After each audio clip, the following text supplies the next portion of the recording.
Oh, hopefully I'm in. Can we hear?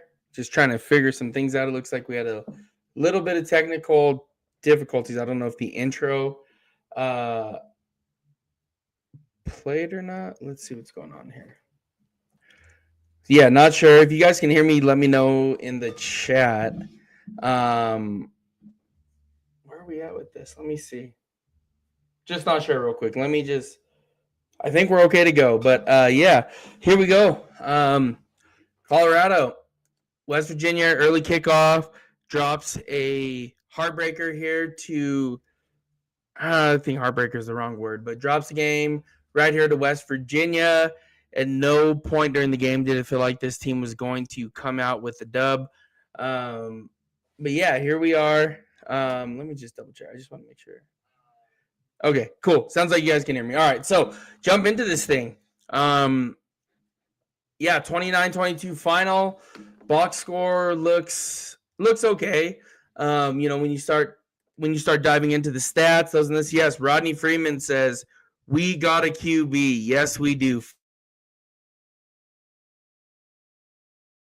Almost like right, you get these end of the year games that are a struggle for some of these teams that have, lack of a better word, struggled throughout the season. This is where Colorado is. This is at some point you develop an identity. This is the identity that the Buffs have developed, right? A team that can't finish, doesn't capitalize on short fields, and again, this is.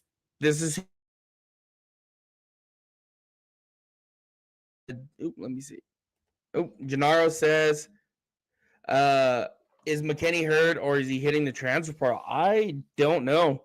And I was that was a little bit shocking today, right? Like, what the hell is going on? This even that we talked about last night was the portal or the injury report, right? Like, what is going on here? We have some players that say they're doubtful or out, and then the very next day it says that they're in. So I am not sure what the hell is going on there in Boulder with this football team, but something's got to give. Some clarity has to come. And again, the guys that are out there, though, much appreciation to them. They are giving their all. They are doing everything that they possibly can to win football games for the Buffs. So um, here we are, right? A bad loss against a bad team, and at some point, I think you do have to understand the reality of this team, right? They're just not a good football team, right? Is what it is, and it's time to, like we've talked about, start building for next year. Some of the bright spots of the game. That dude is a certified baller. He does his thing out there. So I'm nothing for him to hang his head about. Like, that dude can straight up ball. So really happy with what he does. And just really looking forward with him for next year, right? And that's kind of where we're at, 3-7, obviously now, where Buffs are out of bowl eligibility. I don't think anybody thought that they were going to run the table, right? As much optimism and whatever it may be around this team, but I don't think anybody's felt that. Yeah. Humble Texan says, I feel like the play calling was better. Yeah, absolutely. It does feel like that. I think the major concern, right? The offensive line today, right? No Jordan Seaton. That was a major, major, major problem today. Julian, when he had time to throw, holy shit, right? Like, just those throws he made, those are big time throws. Some of those are NFL throws, right? Like that we've talked about, what we've seen. He just needs the time. There's tons of pressure on him. Yep. I liked Humble Texan says I liked going for it early on fourth down, just didn't pan out. Yeah, and again that shit was missing earlier in the season, like, right, Georgia Tech, those. And again, I hate continuing going back to that game because we are so far removed from it. But those are plays that could have changed the season at this point, right? Like, you go for some of those fourth and shorts, even against BYU, hell, right? Like, those are plays that they change the game at that point, right? So hopefully some things start to change. It does look like Prime started going for those things. Started going for those fourth and shorts or fourth and manageables. And again, sometimes they work, sometimes they don't, and it is what it is, right? So, but let's just jump into this. So first downs, obviously West Virginia 21-19. Third down efficiency 5 for 17 for the Buffs, 7 for 17 for West Virginia. Fourth down efficiency, Buffs were 1 for 2, West Virginia 3 for 4. One of them resulting in a touchdown. That was pretty rough, right? Passing, so let me see where we at. Rushing attempts, I wanted to see the actual, let me see box score.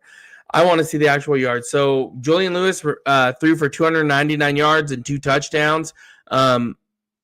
Yeah, he looked good today when he was given time. There was a lot of pressure. Some of those throws you see him make, man, those are big time throws by a big time player, big time recruit. That arm talent is evident. There was one throw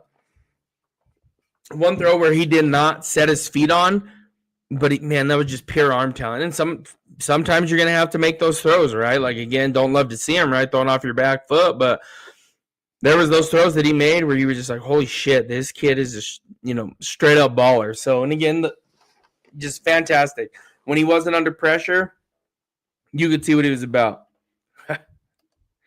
Yeah, this bro says Staub was good in high school. Yeah, he was. Good comment, man. But yeah, he was. So let's dive into this. The receiving, though, Mari Miller had one hell of a game today. 6 receptions for 131 yards and a touch and a tutty, 43 yards for a long. I mean, Amari Miller, we all know about him, one of the best receivers in the country. Again, not saying, he's on the level with some of those other guys, right? Like your Jeremiah Smiths and what is it, Alabama? I can't think of his name right now.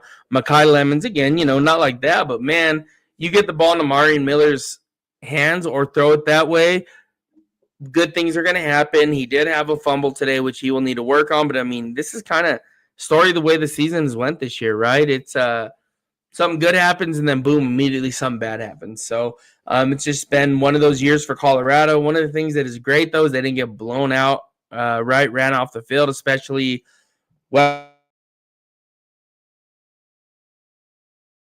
did not happen. But, I mean, Colorado has a ton of work to do. There were still some missed tackles. There was still a lot of things to clean up. And, again, it is, as we get closer an inch closer towards the end of the season, it is interesting to see what is going to come out, what the Buffs build on, what they hit on. But it is this season has been tough. It has been absolutely a rough season to watch, especially knowing all the talent that they have now. With that being said, tons of talent are on this team, but sometimes it's the wrong talent, right? Sometimes you have the wrong talent on the team. And that might be, most certainly might be the case this year. And again, it does seem like it. The team, just does not seem very well coached or well prepared. And again, like we talk about, this is going to continue to be, this is a rebuilding year. This offseason is going to be interesting. And again, it's, this offseason is, as the head coach of Colorado, Dion is going to have to, Coach Prime, right? He's going to have to figure out is which way are we going with this thing? One of those make or break off seasons for him, in my opinion. Chad says, I can't think of any big game mistakes that Juju made. He took some sacks where he kept it and should have gotten it out probably, but overall I liked what I saw. I agree with Ronnie. We got a QB. Yeah, hell yeah, we do. This is like we talked about, this dude can make every single throw, but no quarterback is going to make throws if his line's not protecting him, and it's just that simple. And throw him for 299 yards, 2 touchdowns in your first start. Again, it's against West Virginia, but it's still a solid game to start. Will it take CU longer? Lorenzo Tobin says, will it take CU longer than it would take for say a team like the Raiders to rebuild? I think the Raiders have been rebuilding for about 20-some years. So, yeah, the Buffs will rebuild before the Raiders do. So, great question, I guess. Domestically G says, great game.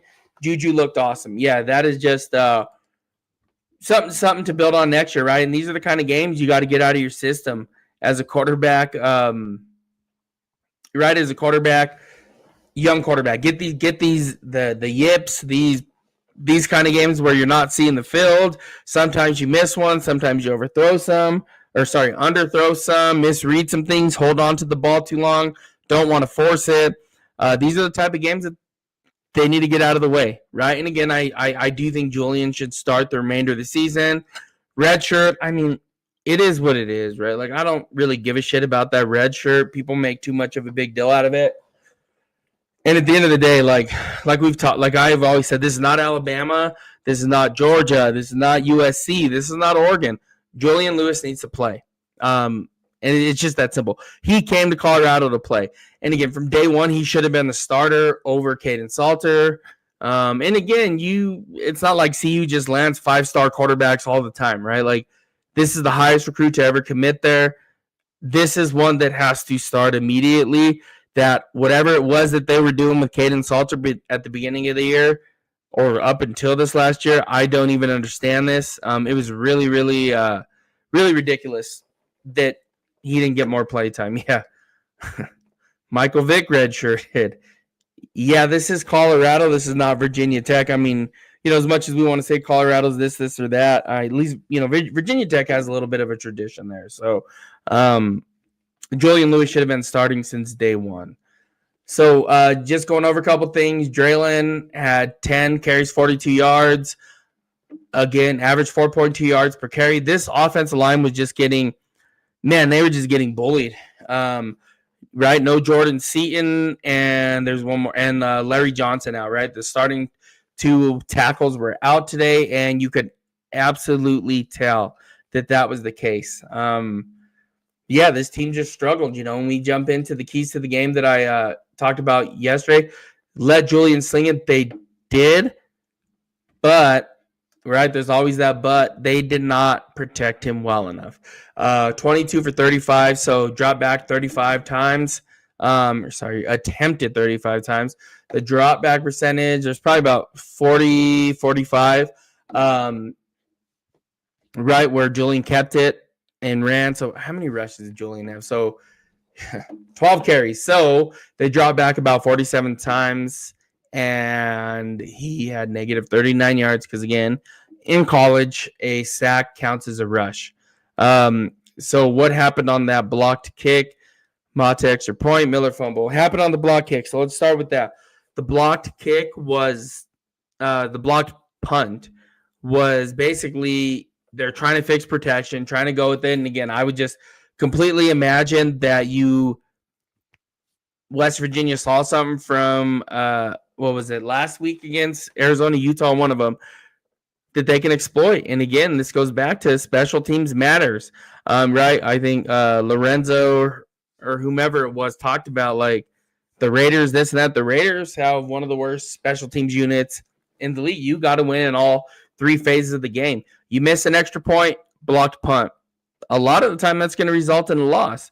Mata extra point, shanked it, right? Hooked it or not even hooked it. Kicked it to the right. You can't have that shit happen. That cannot happen. That is so simple, right? And then the Miller fumble, man, that dude, whoever it was for West Virginia, got his Peanut Tillman on, right? And he knocked it out, punched it out, right? We go back to that game against Tennessee that, Peanut had, and what was it, like 5 forced fumbles in like 08 or 09 or whatever that was against Tennessee. Man, there's a method to that. There's a process to that. So, again, one hell of a play there by West Virginia to knock it out there, to punch it out. Domestically says O-line did good for makeshift squad today because we still had opportunities to win. Absolutely. They it did seem like they calmed down a little bit. But it was shaky at first, right? And I don't understand why they didn't put Xavier Hill to start it right. One of the bookend tackles, knowing your tackles are out. Xavier Hill, one of the top transfer portal offensive linemen, you put him there, and he played tackle in Memphis, so they should have kicked him out to start. But the pressure did settle down some. They started protecting once Xavier Hill moved outside to the tackle position. But, and Juju started picking them apart, started reading the defense, started doing what he does. But, again, it was sometimes a little too late, right? And sometimes you got to think to yourself, like, why the hell did we start like that from a coaching staff?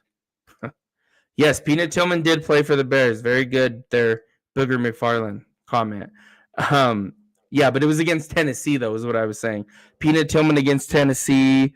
It was 08 or 09. He had like 4 or 5 forced fumbles, just punching it out that game. So that is what I was referring to. So, yeah, let Juju sling it. They did. Throw the ball. They ended up with almost 300 yards passing. Great, fantastic. The turnover margin, right? Let me think. I think it was 2-1. I really do think the Buffs won that. Where are we at on that? Yeah. Oof. They turned it over 3 times. Shit, 3-1, and they lost again. And again, you go back to. I wonder what that looks like. They are +2 in turnovers. Yeah, they are +2 in turnovers. And holy shit, and they lose a football game. Like, I wonder how many times that has happened in the season where +2 and you lose both games. Like, I would not imagine that's very common in a Power 4 matchup. Yes, that was in one game in 08 or 09, somewhere 07, 09, somewhere around there. Peanut Tillman had one hell of a game. Yeah, and it was against Tennessee. So where was it? Yeah, I don't know how many times that has happened in a season, though. That is, you're +2 and +3 and lose both games. I don't understand that, right? So, like we talked about, holistic changes need to be made for Colorado. This is not a good showing. Again, Julian looked great. I shouldn't say great. He looked very, very good. And he's the future of this program. Right? And next year, I expect big things out of him. The hope is that Amarian, comes back, does not hit that portal. I would not be shocked if he does. But again, my hope is that he continues being there. One of the big news last night was former Buff running back Dylan Edwards. He has hit the portal. He's going to be hitting the portal. Man, I hope the Buffs can land him back. Former 5-star. That would be fantastic. So let's see. Chad Bolton says they gave up 4th and 6 and then forced a fumble the next play. Could have been a huge momentum swing. Should have capitalized. Yeah, you got to capitalize on those turnovers. Like, no way around it, right? Like, you have to capitalize when you win the turnover margin. You have to continue. You got to get points out of those. Those are gonna determine wins. And as we have seen, Buffs have not been able to capitalize on those throughout this season. Domestically says Juju needs to play and not redshirt. He can light it up the next 2 games. We looking at 2026 now for sure. And and again, I'll continue to preach this. Continue. Like, who gives a shit about that redshirt? Like, again, he's only going to be at Colorado for a couple years. And this whole season, in my opinion, was wasted a little bit by forcing Caden Salter, right? Forcing it. He was not the right guy, and it should have been Julian from day one. It should have been his job to lose. But yeah, I agree. So, and again, hopefully my wife will take me to Manhattan, and that'll be our away game for this year. Lorenzo Tobin says, do you think they should take out the player getting ejected and or sitting out the first half? Bard missing the half. Yeah, he did. For targeting, the targeting rule, it's stupid. I don't understand it. Like, it is just, yeah, I don't agree with it. I don't like it. Maybe give them 15-yard penalty, happens again, then you're removed for a quarter or whatever. I don't know. I just don't like removing a player from a game. That shit moves so fast that it is really, really difficult. So, no, I don't like that rule at all. I think it's kind of dumb. 15-yard penalty. If it happens again, right, maybe you start talking about a half a football or whatever it may be. But I think it's just stupid. Like, that game moves so damn fast, and it's easy for people to say that never played the game. Right? Even in like a high school level, the game is moving so fast, even at high school, that you don't know if someone's ducking, pulling up, pulling down, right? And it's just really stupid. And Byard, again, he'll make first team Big 12. The question is, will he make one of the first team All-American positions or even like an honorable mention? But that dude can straight up ball. I know PFF and one other company, you're right, that does the scouting side of things, had him as a first or second team All-American on their radar so far. So Tawfiq Byard's doing his thing. Him being out was a huge loss, though. Yeah. yeah, if Dylan comes back, man, yeah, that sucked when he left. And then last year, watching him tear it up for Kansas State, would not be shocked if he comes back. I know O tweeted him something. I don't know what the hell that was a picture of. Is like an otter or seal. I don't know what the hell it was, but my hope is that he comes back. That would be much needed help at the running back position. Again, the offensive line is there. You get Dylan Edwards back, man, and then you know what though too, number 3 is going to be open. So Dylan, that number's open for you, bro. So hopefully he does come back. Hopefully the Buffs can re-land him, I guess is the right way to explain it. But yeah, hopefully that does happen. Yeah, and yeah, it is too much. It is way too much. It is such a stupid rule. And I think even in like the NFL, sometimes you have those receivers drop their head a little bit, and then you know your target zone now shifts within less than a second, right? Milliseconds, right? And they're going for it, and someone drops their head, and then now it's targeting. So, but Tawfiq Bayard, one of the bright spots, probably the only transfer portal hit this year on defense, right? You had Zary McGill and Zy Chrysler, those two, and Xavier Hill. Those are the hits. The rest of them, none of them hit, right? You know, and it is what it is. And you know, even with Sincere Brown, it's like, bro, like you got to fight for those balls. Like sometimes it feels like he's a little, I don't want to call him that, but just he has to be more physical. He has to be more physical fighting for the football. This team just lacks physicality and leadership. And that's something we've been talking about the whole season. And this offseason has a lot to do with it, right? This is one of those times. It's make or break for Prime. And we'll see if he can do something. Yeah. Yep. Man, Demosthenes, you hit that right on the nail for me, man. Yeah, Stoutmeyer not looking good this year. Let down. He was one of my ones where I'm like, we are good there. Stoutmeyer and Bayard got it. They do not. Bayard has it. Stoutmeyer does not, and they're gonna have to replace him, right? Like, I mean, I'm almost curious what your guys' thoughts are. Does Slaughter, right, number 13, transfer from Tennessee?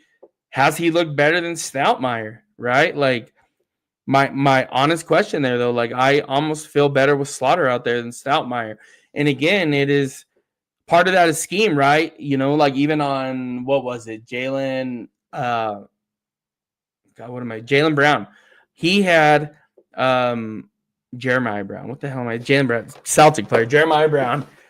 You're man to man, and you have your goddamn linebacker run out with him. What the hell are you doing? Like at that point, what the hell are we doing? You have him all the way matched up, right? All the way out, extra seat, whatever you want to call it, motioned out, one-on-one with no help over the top. And they're in a cover one at that point, but there's no way in hell the safety's getting all the way across. Like, I don't understand what the hell you're doing at that point. Like, your linebacker is not going to stick with a running back. One of the weak points of your defense is linebacker. But some reason we're running straight man. Yeah, I'm on your linebacker, and that dude just runs a straight nine go route. He's not keeping up, and he had no chance from the start, right? With him even getting matched up or mixed up right there with the outside corner. I don't know if it was Parks or whomever, or Yates, whomever it was. That was just dumb. Like I don't understand that. Like at some point, you have to understand you can't run man, and that's when you start running some soft zones. And again, that sucks because you're giving and giving and giving, but at least you're not getting beat over the top. At some point that has to sink in. The linebacker is supposed to cover the running back man and man. The Colorado linebacker felt, yeah, and he's not going to win that. Most linebackers at the collegiate level are not going to win that, right? You know, maybe Roquan Smith back in the day. We'll figure that out, but your linebacker is not going to cover a goddamn running back out of the backfield one-on-one running a 9-route. That's just never going to happen. Like Jeremiah Brown, maybe Mike Allstott he'll cover, right? John Ritchie's of the world, but like, no, that is, and those are fullbacks, by the way. So again, they're not going to cover those. It's just not going to happen at that point. So that was just the coach putting them in a bad situation, right? Livingston putting that team in a bad situation, putting the Buffs in a bad situation, player in a bad situation. Like That's not going to happen. Again, as much as we want to blame the linebacker for that, like, that's not his fault. Yeah, absolutely. The linebacker supposed to, but Colorado linebacker can't and didn't. You were asking them to do something that they can't do, right? It's like when what was it? Michael Vick. We're gonna put him in the West. It was Jim Moore? They're gonna not Jim Moore. Shit, what was his name? You're gonna put him in the West Coast offense, right? When he was drafted, why would you do that? Like you're supposed to make the scheme around the player. Like it was never going to work for Michael Vick to be in a West Coast offense. Like really stupid. So, and again, you're setting the players up to fail when you do something like this. When you ask the linebacker to cover a running back in space that we know linebacker has been a weak point, how is that going to happen? It's not. In all honesty, it is not. Yeah. Rich Rodriguez shred all of his paperwork in West Virginia. So that West Virginia didn't have his coaching strategy. It's weird he's back there. He's going to figure it out. Like, I think about a couple weeks ago, we talked about this on the pod, on the show. Rich Rodriguez, he is going to figure that out. Rich Rod, and I'm a huge fan of him because what was really cool today during the game, they had Steve Slayton on there, and I was like, oh, Pat, why? And right, we started going on about it. I was like, man, that team was cool as shit. And I was just talking about Steve Slayton to my wife. But yeah, that team was cool as hell. Rich Rod is going to figure this out. And he's going to get some players in there that everybody overlooks. That's just the way he rolls. And again, they're in that area, right? That Pennsylvania area. And again, during the offseason, we'll talk more about recruiting and those hotspots. But that Pennsylvania area, what is it? Western Pennsylvania. They produce a shitload of really good players that are underrated by the national media. And over the past few years, just to share out with you guys, Pennsylvania has produced the most All-Americans. That area, they produce the most All-Americans in the country. Yep, and that Colorado linebacker is supposed to not be out there if he can't. That's what happens when you run cover one or cover zero. It was a cover one. They had the safety in the middle, but there's no way in hell the safety is going to get to the far side of the field, right? Because you're on the right hash with the football. Never going to get across the field to that, right? Middle of the field is closed, but the outsides are open, right? And the times that they would run zone, right? Cover two, cover three. Cover three was one of them.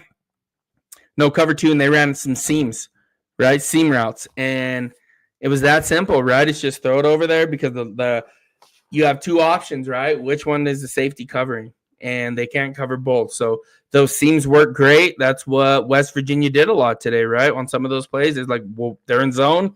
We're going to run an RPO right into the seams right there. So, again, that is what West Virginia did. Great coaching by Rich Rodriguez. So as much as we don't want to give him credit, but that was all Rich Rodriguez there saying these seams are going to be open. When they're in man, we're just going to spread them out and make those linebackers cover, which they can't, right? And which we all know as Buffs fans. So, again, going back to it is just some poor coaching on Colorado's hands there. So, and then the last one was wrap up, I think. Didn't wrap up. There's a lot of plays extra that happened they shouldn't have. So, again, this has just been a rough season. It is what it is. This is who the Colorado Buffaloes are this year. They have a lot of work to do this offseason, right? And they go into the bye week, second bye, last bye of the week, and then they get Arizona at home. Hopefully they get a win there. Do not know what to expect. Hopefully all of them keep their asses in Boulder instead of going to wherever it may need to be, coach included, and get some shit figured out, right? Everybody went home. Coach Prime went back to Texas. They got to stay there, man. You got to figure some shit out. Like, it's not vacation time. It's a bye week, right? Keep your ass there. Get your lifts in. Get your cardio in. Get all of those things. Get your work done, right? Get the studying done. But it is what it is at this point. And, again, in all honesty, I do not know if they pick up another win this season. Most important thing, the rest of the way is developing Julian Lewis at this point. So, and again, damage control, keeping some of those players there that may or may not hit the portal. They need to do there. They need to do that. So that is damage control 100%. Keep Amari in there. Keep Draylon there. Keep Seat there. You got to keep these guys there in Colorado. Yep, Demistocles is absolutely correct. Yep, he knew where I was going right there. Yep, need to keep O at CU. Dude, and it sucks though, because if he were to go somewhere else, like, Dude would be a first-round pick. Hopefully he stays. Hopefully he stays right at this point. But Buffs got a decent. They got a lot of work ahead of them. A lot of damage control to do. Right. And again, it's like, well, they got to prevent. I don't think they're in prevent mode. They are now in we have to keep as many of these good players as we can. A lot of these players you're going to see hit the portal. And hopefully during the offseason, I can share a little bit more, reach out to a couple of people I know within the building, but and see what's going on. Within the program. So reach out and see what we can do at this point. But this is season's been it's been tough. It's been a tough season. So we'll continue to watch the Buffs, continue hoping they build upon this. We got a bye week next week. But yeah, we'll be back Monday. We'll dissect the game, drive, how we typically do, game review, and kind of where the Buffs go from there at this point. Demystically says we have a lot of good young talent on team and good class coming in. Great linebacker group coming in. Yeah, really do. Colton Hood coming in. I expect him to Rodney Colton. I don't know why I keep calling him Colton Hood running back, right? Rodney Colton coming in. He'll be back on November 22nd as well for the last home game. 4-star linebacker. And then they have Terrence Wiggins? What's his name? One of the Penn State, Terry Wiggins, 4-star linebacker, again, currently committed to Penn State. Again, you got to attack those Penn State players that fired James Franklin. So my hope is that they land both of them. And shit, man, you got to play those freshmen. Play those freshman linebackers. Let them get their legs underneath them. Mistakes got to get done and get done early, right? Let's see. Humble Texan says we need some Buff alum with deep pockets to pay some players. Yes, we do. I wish I had deep pockets. I don't have any pockets. So, but yeah, we do. Something needs to change. Maybe whatever it is, NIL. They got to figure something out with cash money, with young money, YMCMB, whatever it may be. They got to figure something out, right? Little Wayne's always around, those kind of things. So the hope is that they can build something around that, or outside of that. This is they got to start building that NIL. They seem behind it at this point. They were in front of it, and now it's just boom, exploded everywhere, right? Where, again, I hate to keep going back to this, but you have the Matador Club at Texas Tech, man. They do their thing. They pay players, and look where Texas Tech is. Just beat the hell out of BYU. I don't even know what the final score to that was. Where are we at? Where's that at? 7. It's not fucking ESPN. Let me see. I know that they were beating the hell out of them for a minute. 29-7 Tech. That's a whole different team there. Whole different kind of player there as well. Texas Tech, good for them though. Kudos to them. They're kicking ass right now. So, but yeah, let's catch up on Monday. We'll continue going through this season as we limping through it. I don't know what we want to call it, but as always, I appreciate you guys. Without you, there is no show. Let's continue building this. Again, I'll be here all off season. I do know some of the shows are just here during the season. But anything that you guys, want to bring to the table, reach out in the chat, DM me right at Manny_303, IG at 303_Manny. Again, I'm here for all of it. Really appreciate you guys. You catch me on any major streaming platform of podcasts. Venmo will be much appreciated at Manny S2S. Again, not required, but really does help the show quite a bit. Real quick, Domestically says, I thought the portal drama at Texas Tech was overrated, BS, but it's real. Yeah. I mean, that's how Colorado built their team, right? Even last year, right? You had a Shador Sanders come in and a Travis Hunter, a LaJohntay West, or a Jimmy Horn, right? Building as we get to last year. The portal's real, man, but you got to hit.